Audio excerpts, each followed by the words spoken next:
नमस्कार जय जगन्नाथ शकुंतला ट्यूटोरियल को आपण मानकु स्वागत। आमे पूर्व क्लास रे कोन आलोचना करथिले पूर्व क्लास रे आलोचना करथिले श्री जगन्नाथ संस्कृति और साहित्य उपरे 111 टी क्वेश्चन आमे आलोचना करि सच्चे।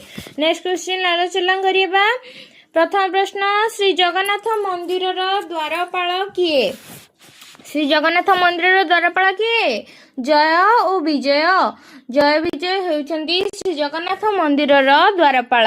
नेक्स्ट क्वेश्चन श्री जगन्नाथ प्रथम भोग और शेष भोग को कौन कहती? श्री जगन्नाथ प्रथम भोग और शेष भोग को गोपाल बल्लभ बड़ सिंहार धूप कुहा जाए।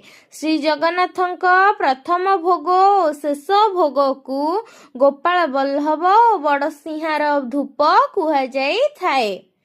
नेक्स्ट क्वेश्चन गंगा जमुना कूओ केउठी अवस्थित?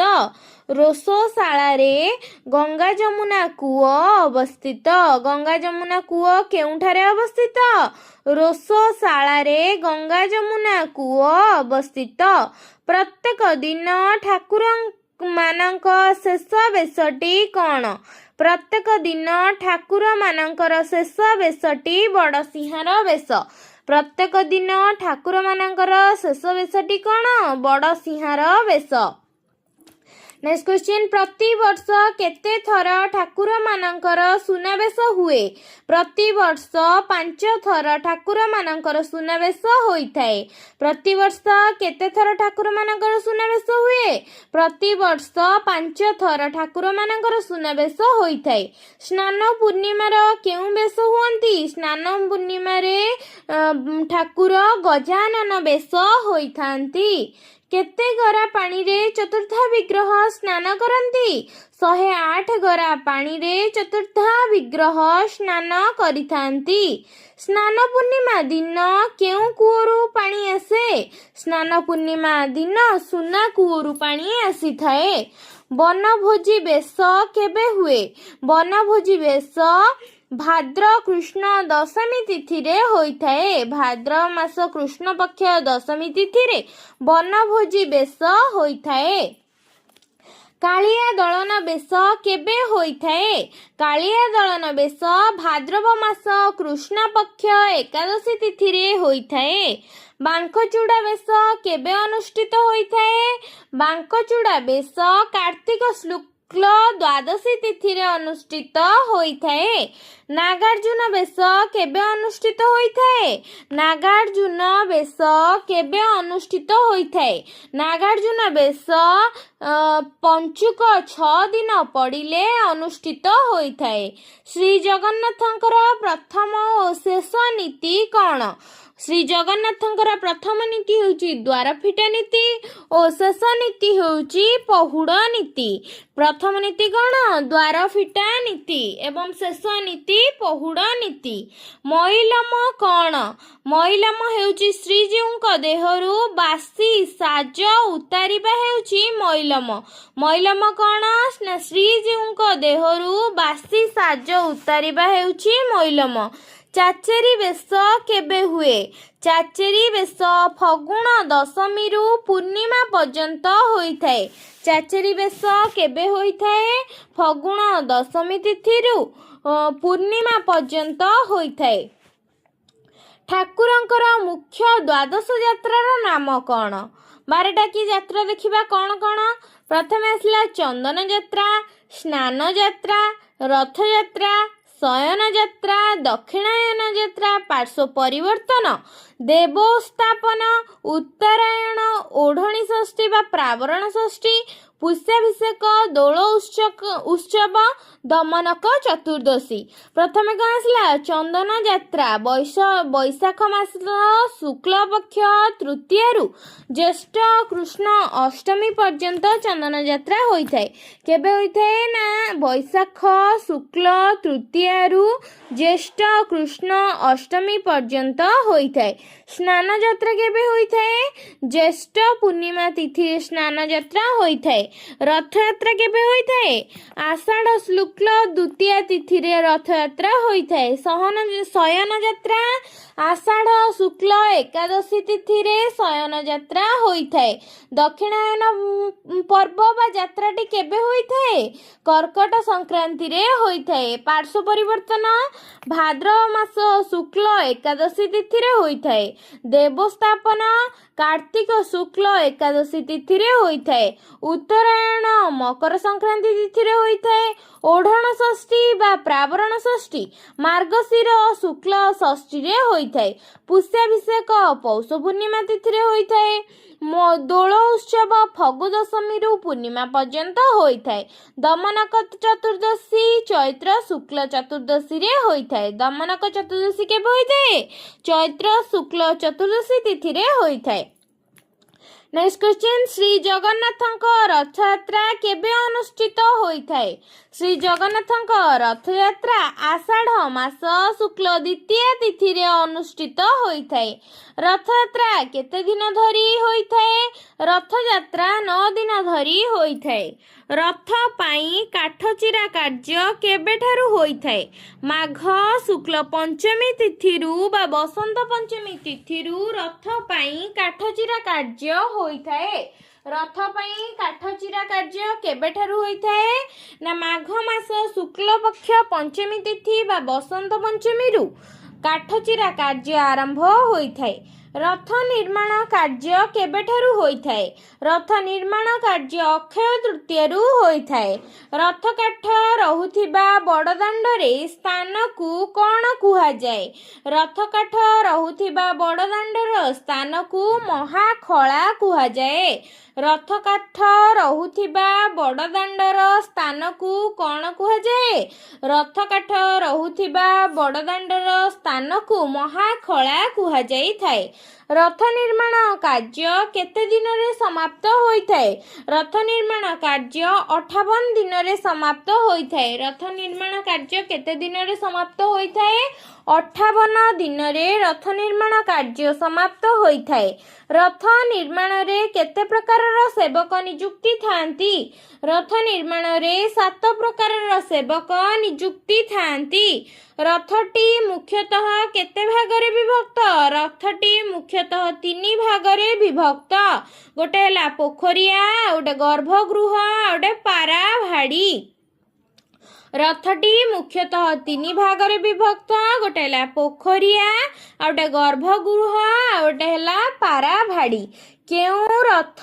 प्रथमे टणा होइथाए केउ रथ प्रथमे टणा होइथाए बलभद्रଙ୍କ रथ प्रथमे टणा होइथाए रथ गुडी को संजोग करुथिबा सीढ़ी को कोन कुहा जाए रथ गुडी को संजोग करुथिबा सीढ़ी को चार कुहा जाई थाए रथ गुडी को संजोग करुथिबा सीढ़ी को कोन कुहा जाए रथ गुडी को संजोग करुथिबा सीढ़ी को चार कुहा जाई थाए धाड़ी पहंडी काहाकू कुहा जाए सिंहासन रु दियो माने धाड़ी रे पहंटी होई जिबाकू धाड़ी पहंडी कुहा जाई थाए धाड़ी पहंडी काहाकू कुहा जाए सिंहासन रु दियो माने धाड़ी रे पहंडी होई जिबाकू धाड़ी पहंडी कुहा जाई थाए गोटी पहंडी काहाकू कुहा जाए सिंहासन रु रथ को रथ रु सिंहासन को जणे परे जणे पहंडी रे जिबाकू गोटी पहंडी कुहा जाए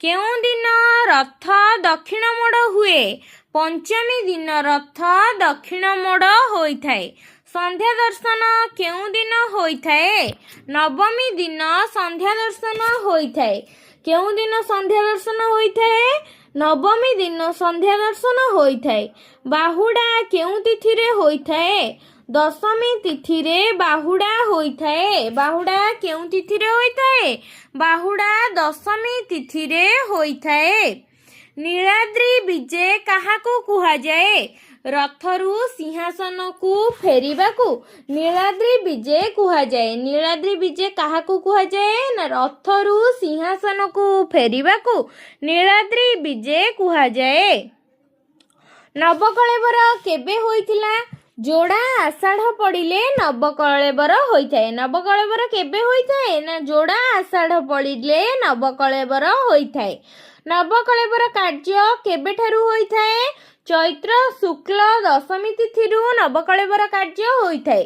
ଚୈତ୍ର ଶୁକ୍ଳ ଦଶମୀ ତିଥିରୁ ନବକଳେବର କାର୍ଯ୍ୟ ହୋଇଥାଏ।